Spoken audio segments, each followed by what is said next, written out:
Hi there guys!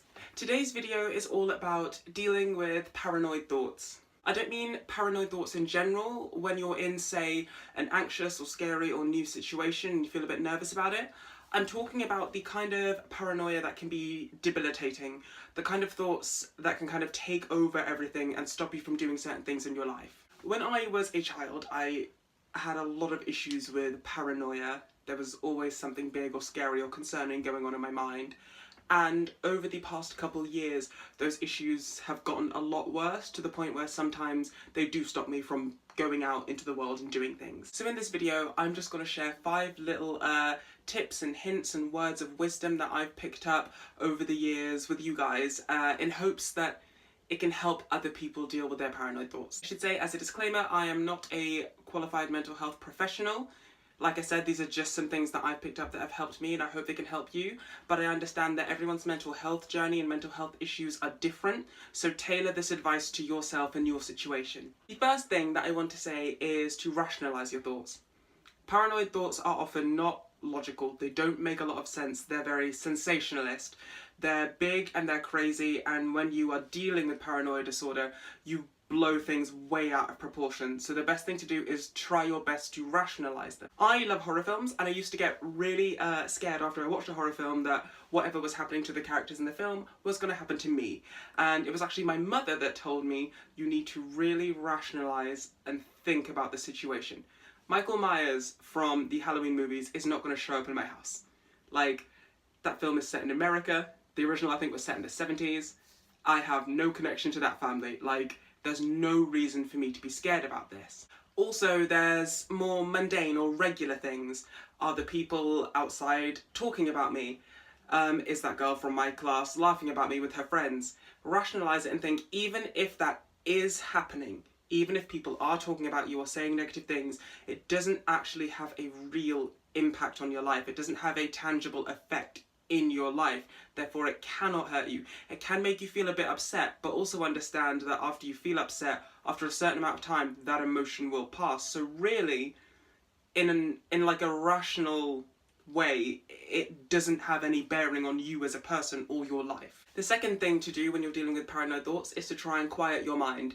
And I understand that this tip can be very difficult. I am terrible with trying to quiet my mind and focus on one thing. I think the best thing to do for this is meditation. Whether you meditate alone, whether you meditate with other people, whether you want to light candles or you want to use an app, any type of meditation is great. And when you are meditating, you are going to have intrusive random thoughts that kind of come in and distract you.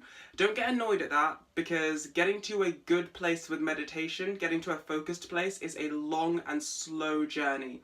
Understand that when these thoughts come in, acknowledge them and then quietly send them away. Meditation isn't going to be something that you're going to master in like a day. It's going to take a while, but the more you do it, the more you train your mind to quiet itself, so that when all of these thoughts come at you, you're able to push them away and process them. The third thing when dealing with paranoid thoughts is also to have mantras.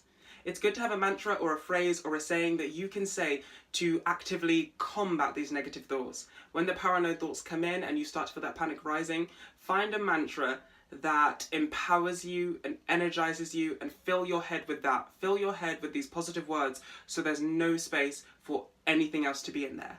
The fourth, and also I guess fifth things, this could be one thing but I'm going to split it into 2. The first thing is to seek help from friends or family. Don't feel ashamed that you're having these thoughts and your mind is kind of racing and things aren't under control. It's best to go to your support system, whether that's people you're related to, people you're friends with, just people in your life that you trust. It's good to go to them, tell them what's going on with you, and see if they can help. Because everyone else in life knows something that we don't, and they might have words of wisdom that will seriously help you. And then the fifth thing is, again, seeking help, but from a qualified medical professional if you need to.